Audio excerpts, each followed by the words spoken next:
Hi. Can I have a quick word? Listen, I don't think the car is hitting its performance targets right now. We really do have to find a lot of improvement. Take a look at the report and we'll talk about it later, okay? What's going on, guys? Aarava here, and welcome back to another episode of my F1 2017 career mode. We're here for part number 7 today at the Canadian Grand Prix, and we kick things off with a rather surprising little note with our engineer kind of upset and worried about our performance. It all sounded quite dire and quite serious, really. Looking at the chart that he mentioned, we are behind Renault. We're ahead of Haas, actually, so we've out-upgraded Haas. Although on the chart it looks like we started ahead of them just about, but I believe when we first started the career mode we were technically below the Haas F1 team, so we've out-upgraded them, and we're pretty damn close to Renault. Force India looked to be just solidly on top the entire time of all three of us, so I'm not too disappointed by that compared to our engineer. Obviously it looks like our engineer is very, very ambitious and is looking to lofty heights of upgrading the car. I mean, we just don't have the points for it. I mean, I've been trying my best to upgrade it. I feel like I've upgraded the places where we need to with chassis efficiency, and for now obviously we've got the one engine upgrade being done right now at the moment, so we're going to continue like we are. Obviously our engineer's a little bit concerned, so we'll take that into account and continue to plow on with the R&D progress. Obviously the practice programs, trying to earn as many points as we can, and well, we'll see how it goes, and hopefully we can get a cutscene in an episode or two's time where he's a little bit happier. But you can see on screen right now I'm just swapping back all the engine parts to number 1, or just a couple of them basically, just so we're not wearing them all out in practice. I'll swap them back, of course, just before qualifying and the race for this Canadian Grand Prix, quite crucial. And then quickly before we go to practice, we can finally change our gearbox to the second one and get no penalty because we've used 6 on that first one. Welcome to a wet Montreal here in Canada, as today's practice session is about to start. We can expect some difficult driving conditions today, which should provide a real challenge for the drivers. So it's dark skies overhead then, and plenty of dark looks from the pit wall as well. A frustrating time for the engineers, Anthony Davidson, who I imagine were hoping for some dry running today. But it's absolutely chucking it down out there. Oh, well, you have to feel for the guys and girls on the pit wall, Crofty. You know, so much work goes into getting these two cars out on track, not just from the pit wall, but from hundreds of people back at the factory too. The race team here at the circuit are just the most visible part of a very wide operation. And then the rain comes, and you immediately know a bunch of things. First, you aren't going to get much running. Second, you're going to see a lot of useless data, even if you do get out there. And third, the odds of needing an emergency rebuild before qualifying just went through the roof. Right, so diving straight into the practice programs in a very soaking Canadian Grand Prix. In first practice, we did the track acclimatization on the full wets, just to kind of get an idea how the car felt on full wet tires. We've never used them before in the career mode so far. Of course, the most we've gone to is the intermediates at China. Then for FP2, became more dry, and we did the tire wear test and the fuel saving test. I say do the fuel saving test. You can see we actually failed the fuel saving test, and it was actually because I just couldn't get the performance out of the car with the warm parts. You can see critical is our internal combustion engine and turbocharger, full red, and I was just losing way too much time on the straights to even do the fuel saving with a valid lap time. I saved enough fuel, but I just didn't have a valid lap time, so we actually had to swap those out, and we're in FP3 now doing the fuel saving, also doing the race strategy, and also the qualifying. We have to do all of that in FP3, which is not ideal. FP3 is usually in real life Formula 1 just the session where you do most of your kind of qualifying pace and last minute adjustments on the setup ahead of the start of qualifying on Saturday. So not ideal, having to squeeze that all into the shortest practice session of the weekend, but we managed it. And then as we came through in between FP3 and quali, our PR agent Emma Jenkins obviously gave us a brand new rival, you can see, of Esteban Ocon. So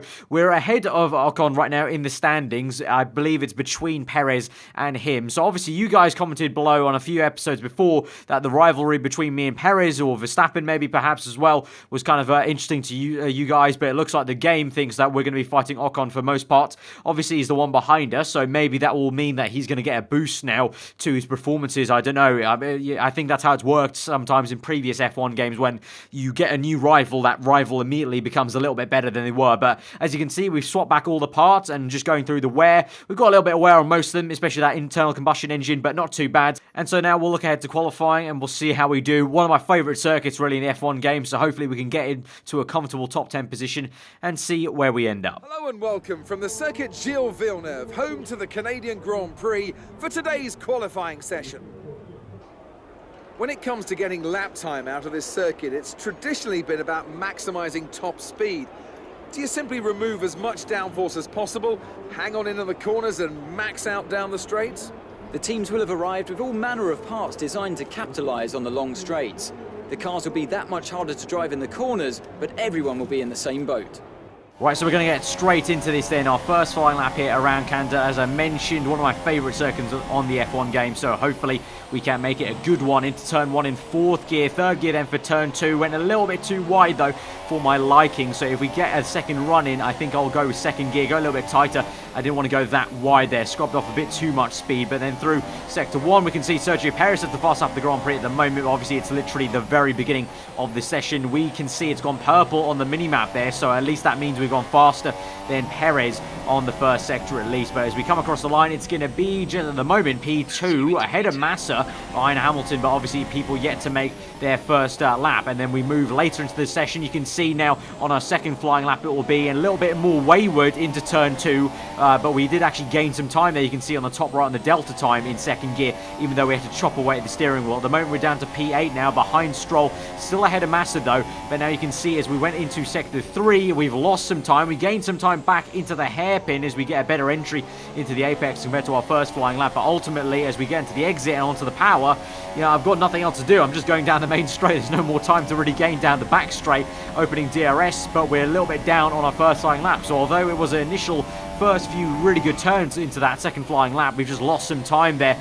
in the second and third sector, especially into the, you know, just before the hairpin. I think we lost a bit of time in that chicane, could have gone a bit more aggressive. So we go across the line and we don't actually improve on our first flying lap. So our first one will actually be the one that gets us P10 only. I say only, you can see how close it is in qualifying actually from, you know, pretty much even from pole position actually. It's been closer than it ever has been before really. I'm not too sure why here at Canada, because at Canada obviously the engine will come into play quite a bit, but I guess also maybe that's it. That's the reason why. Maybe not too many corners to make a difference there to the top teams, but quite a nice spread on the grid. There's not too much of a difference, especially between me and Carlos there. Actually a few positions, but only a couple of tenths there in between us rather than a whole half second as it was before. So looking okay. P10 still pretty decent for us in a Toro Rosso, so let's go to the race and see what we can do. It's a favourite for fans and drivers alike then here in Canada. We're used to seeing the unexpected happen here, and with me today to enjoy it all is Anthony Davidson, a man who knows firsthand the surprises that can pop up in this race. I do indeed. I had a good chance at some points here in 2007, but unfortunately it wasn't meant to be. My old colleague Takuma Sato though, he managed to finish 6th, so the team took home 3 valuable points, and that was a big boost to everyone at the time. I'm not sure I can think of anywhere else that so consistently provides the kind of late race excitement we get here. Obviously, towards the end of the Grand Prix, the brakes are getting worn, maybe the weather situation has changed, so there's a lot to keep fighting for all the way up to that final corner. So before the off, let's remind ourselves of yesterday's qualifying session with a look at the starting grid. Lewis Hamilton lines up on pole position, edging out Raikkonen, who'll start P2. Looking down the rest of the grid, we have Bottas, Vettel, Daniel Ricciardo, and Verstappen, Ocon, Stroll, Grosjean, and a Toro Rosso, Magnussen, Massa, Nico Hülkenberg, and Palmer, Sainz, Perez, Marcus Ericsson, and Fernando Alonso. Wehrlein and Stoffel van Dorn completes the grid. Now it's almost time to lights out, so let's go down to the track. Right, it's showtime here for the Canadian Grand Prix. P10 on the grid. In terms of the strategy today, interestingly enough, actually, it's going to be either a 2-stop or a 3-stop, we're being told by the engineer. I'm changing it around a little bit. It was initially ultra soft, then super soft. You can see clearly I'm changing that to having the super soft in the middle, so we're kind of having a kind of symmetrical sandwich there, because you can see on the top of the indicator there is some rain to come, maybe potentially. So in case we do need to go to intermediates, I want to try and just do a 1-stop before that wet tyre pit stop and go straight to inters from the super soft, rather than having gone on to a third set of dry tyres, if you know what I mean. So that's the plan today. Let's get into it. We had a great race last time out at Monaco. Can we try and match that in any way, shape or form here at the Canadian Grand Prix? As we go to 5 red lights for round number 7. We are goes. The lights go out and Stroll gets a great start. We get a jump on Romain Grosjean to up into P9 already. Can we dart down the inside into turn 1. Ocon is going to stick it around the outside, very, very close to our front right tyres. Now him and Stroll go side by side on the exit of turn 2. We just narrowly about nip ahead of Romain Grosjean now into the first chicane. Will it be Ocon or Stroll comes out the victorious one? It looks like it's going to be Ocon, and Stroll gets caught napping a little bit. So we go round the outside, very, very tricky. He's still on the inside there with the red indicator, but we'll just stick it down the inside, squeeze him out. A little bit of a slide there as the rear end goes out and snaps on me in third gear. But we've got ahead, and so this will be up into P8, I believe, and we'll try and chase down Ocon now, who looks like to be getting the back of the 2 Red Bull cars. It's Ricciardo ahead of Verstappen at the moment. It looks like the 2 Ferrari cars are behind the 2 Mercs. So the 2 Mercs going very well around Canada, as you would imagine, as Lewis Hamilton set the fast lap of the Grand Prix.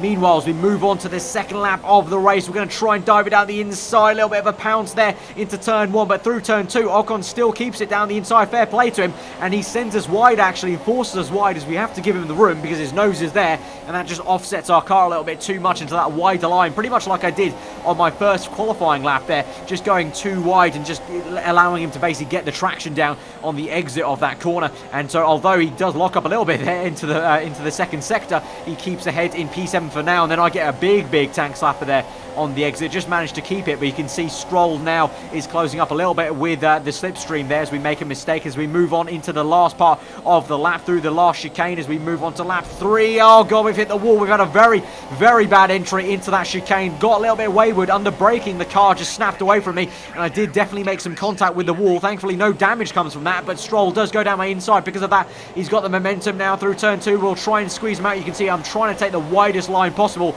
to try and just get my elbows out there into turn 2. We do make it work, and so we do keep P8 for now, but if we do that again, Stroll's going to come back at us. But yeah, the car not feeling too amazing. We've already lost the back end here into this corner on lap 1, lost into the chicane just then, so the rear end's not as planted as I want it at the moment. But as we move on now, a couple of laps later onto lap 5, all is a bit more calm now. I am getting away from Lance Stroll, and crucially we are catching up to Esteban Ocon. So we're going to open DRS now. We'll try and make a move now as we're going to get the slipstream. Can we have enough overspeed to make a move down the inside? We'll go for it for sure, but Ocon's going to really actually outbrake me. So in the second phase of braking, we try and nip it down the inside. Doesn't work.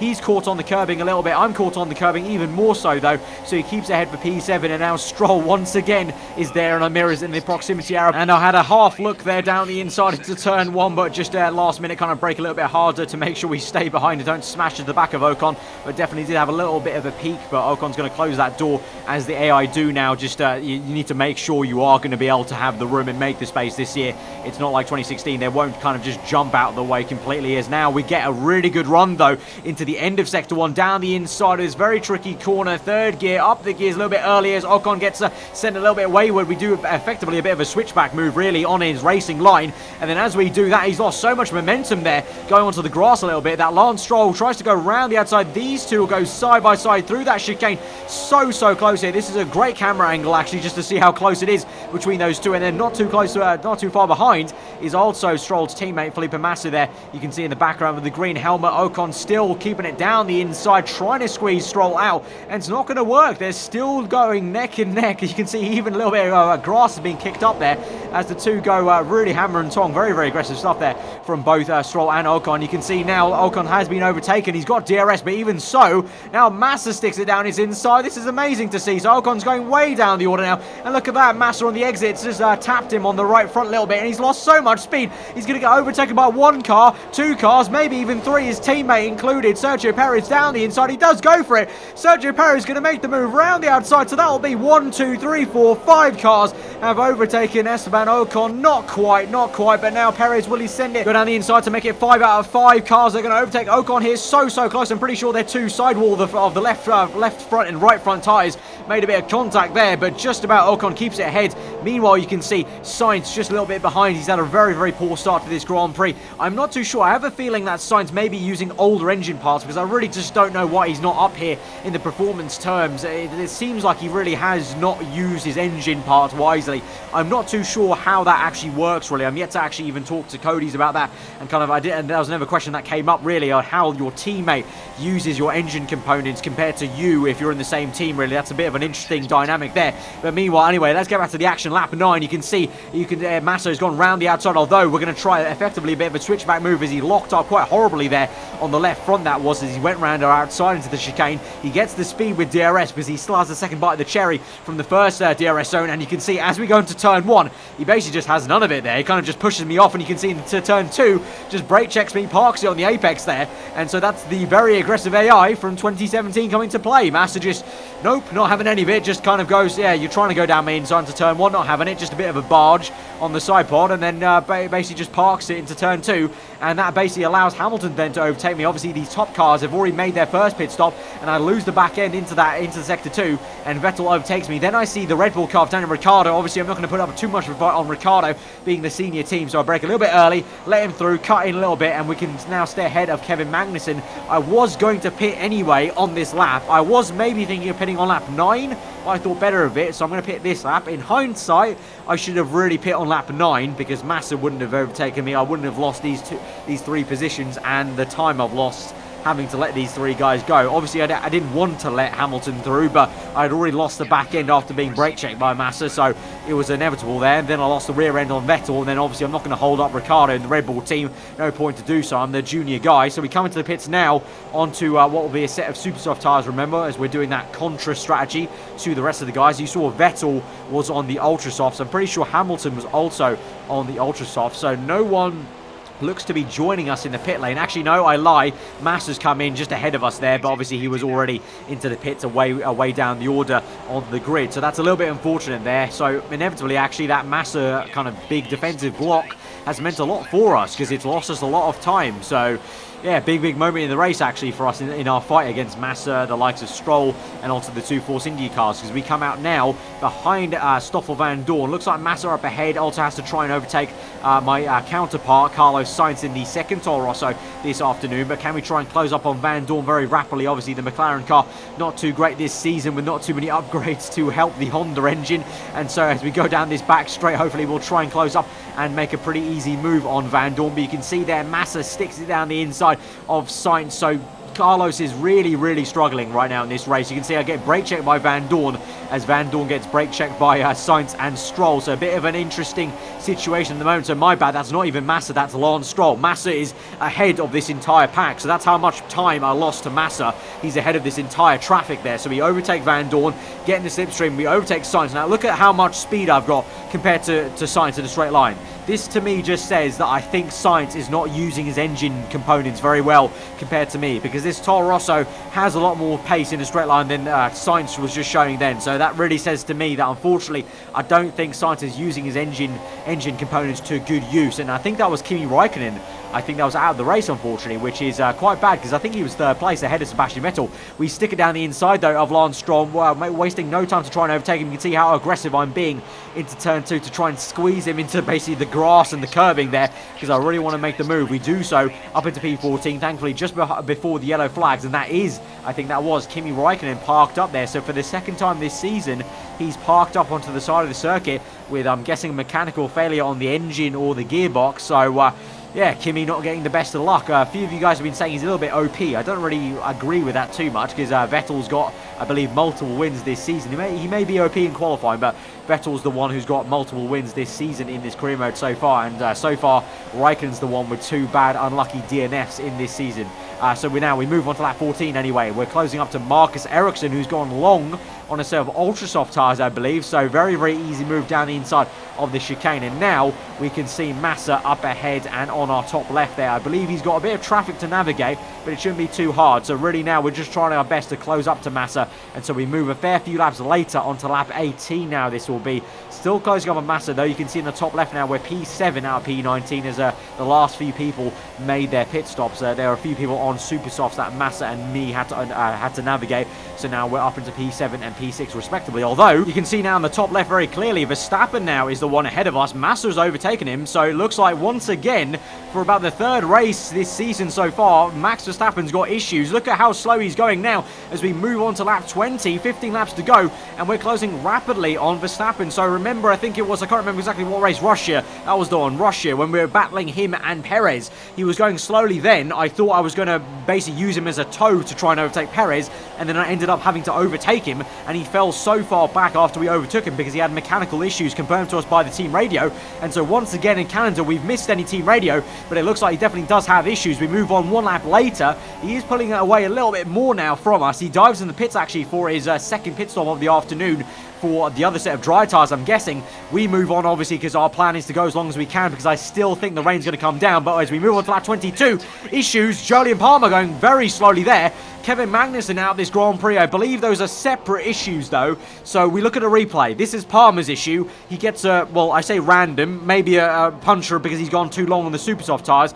And then he's going a little bit wayward, and then he gets punted by the Sauber into the Wall of Champions and has to trundle along. And then this is the separate issue of Magnussen just with an engine blow-up. The first major actual smoke engine blow-up we've seen this season. We've seen plenty of mechanical failures of people just kind of parking up, but that's the first kind of blow-up with smoke there. So that's probably the turbocharger or the internal combustion engine going there on Magnussen's car. So now we move on to lap 26, and here is the rain. Doing a bit of a rain dance in the cockpit there, kind of praying that this strategy was going to work out. The one stop of dreams with the dry tyres. But as we move on to lap 28, 2 laps later, we're still on these dry tyres. You can see the rain is still coming down, but our engineer is yet to tell us to come in, and everyone is still on a set of dry tyres. It's a very, very odd situation, almost like a la kind of Brazil 2012. Everyone's still on dries, even though it's raining, and now Perez makes the move down the inside. I've got a lack of grip into the brake zone there. We go side by side, a little bit of a tap there, a little bit of contact. We go side by side on the exit though. We've got the grip though,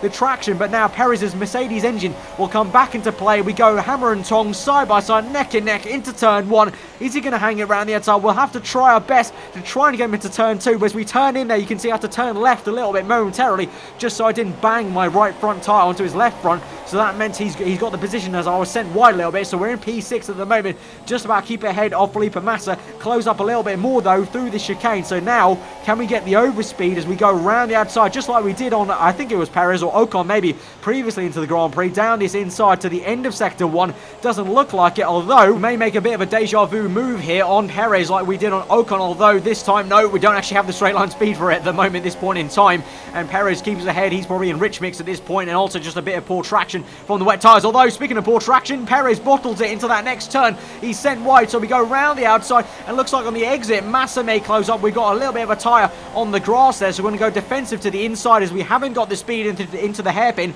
Perez on the outside, we've squeezed him out, and that actually may allow, in the background you can see Massa beautifully nips it down the inside, and he's got the position. So lovely little bit of scrapping here between Massa, Perez and myself. So once again we're caught in a fight with Perez like you guys have enjoyed so far this season, but a very, very odd part of the Grand Prix at the moment, because our engineer's still yet to call us in and no one is pulling the trigger. No one's coming in on inters yet. We've got 6 laps left of this Grand Prix and everyone's pretty much just staying out in a bit of a stalemate here. We lose the back end though. Huge tank slapper on the exit of that chicane as we try to get the power down on the curbing. Massa's got us into turn 1. We hit the back end as we've kind of gone a little bit wide, and this may now just be the trend and pattern we may be seeing for the remaining 5 laps. As into the hairpin you can see Massa is getting away from us. I go deep into the hairpin, and then here just a lapse of concentration. Get the power down way too early in second gear. Didn't feel the grip in my force feedback on the wheel. Lose the back end. Half spin, not a full spin, but that does allow Perez and Nico Hülkenberg to overtake me. So those two will now go side by side. We were 3 wide momentarily, but now those two go hammer and tong, and Hülkenberg's going to try and hang it around the outside. It's going to be very, very close stuff. They'll hold each other up into the chicane. I tried to come back at Perez, although ourselves, as I broke into the chicane, my car just tried to switch and snap towards the right hand side. Almost sent it into the Wall of Champions. Thankfully we do actually re-overtake Perez, but then to turn 1, go narrowly just about make it onto the circuit. We go so close to going straight off onto the grass there, but this is a huge deal. Look at that, Perez is down my inside. Actually, I never even noticed that. Perez sent it down my inside and did a bit of a switchback move on me into turn 2. This is absolute chaos now in this Grand Prix. Now Hülkenberg gets away into turn 1. We've lost the back end completely. Half spin again, almost a 3/4 spin, and Perez narrowly just overtakes us without lopping off our front wing. Absolute calamities and disaster. Such a chaotic end to the Grand Prix. I'm not going to lie, it's all well and fun though, but look at that, a bit of gymkhana into that chicane, and now this is on the last lap of the Grand Prix. Esteban Ocon is closing up on us, and I'm just here sitting here. I'm a sitting duck pretty much. The AI have got me. The AI are too good in these conditions, in the, well, I wouldn't even say an official condition to be in, but the dry tyres, wet track situation. The AI are just so damn good through the corners and into the braking zones. Every brake zone I was just going wayward, locking up, losing the rear end. And so we narrowly just about keep ahead of Esteban Ocon, although I wouldn't count my lucky star just yet as we go into the chicane now. Let's see how this goes. Very gingerly down to third gear. Nice and easy. You can see once again my car starts to sway to the right-hand side, almost like it wants to go into the Wall of Champions. We just about keep ahead as Ocon loses the rear end and will come home for what is going to be P8 on the road there. And so what could have been a fantastic P6 turns into a pretty okay P8 there. Still good points for us in the Toro Rosso, but look at that, even the AI, once it's taken over my car there, loses the back end. So what a topsy-turvy end to that Grand Prix. Mercedes have pulled off a great victory here today. Anthony, what do you think made the difference here? I feel like consistency was probably the key today. There's being quick, and then there's being quick lap after lap after lap. If you can do that, you can capitalise on other people's errors without making many of your own. And that's an approach that can push you a long way up the field. And here are our podium drivers today after that excellent race. They've excelled here, as they so often do, and it's a well-deserved victory. Mercedes, then, are on top today.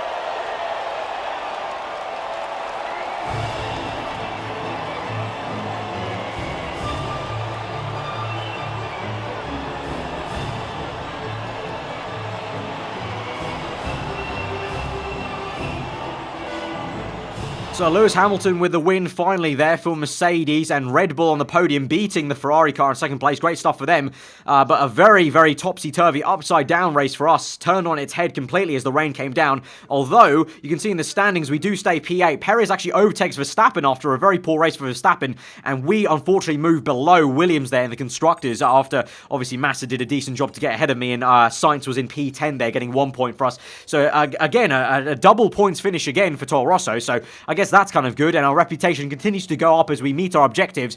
But yeah, very topsy-turvy. But as we move on now, we get a core competency from this with the pit stop efficiency now. So that's going to mean improved pit stops, which will be kind of very nice. Obviously, we mentioned it at Bahrain, I think it was, and also maybe in the previous episode as well, or maybe I think it was Russia as well. Compared to Red Bull, we saw we definitely were worse than our senior team, so that's good to see our pit stop's going to improve. But now, before we round out the episode, we're actually going to get a bit of an invitational invite here from the rich man himself. You know, I love this sport. I love being here in the thick of it. I love the smell of oil and burnt rubber. And that's why I want to be down on the track next time you're sitting in one of my cars. So, I've got 2 events on the table right now that'd be perfect. But which is more interesting to you? That's the question. From my point of view, there's really no difference to speak of. So it's entirely your call. So we've been invited to another invitational. We did actually have a second one already after the Spanish Grand Prix, but I did not include it in the video, guys, because obviously, as you knew, I was away in Germany. So for the sake of saving time and actually getting that video out and ready before I left for that German trip on Monday, basically, I cut it out of that video, basically, but this is technically our 3rd invitational. It was a toss-up between a checkpoint challenge and this short race in the Williams car around the Bahrain short. Since you guys haven't seen the Bahrain short on my channel, I thought I'd pick that one also because it's a little bit of a race.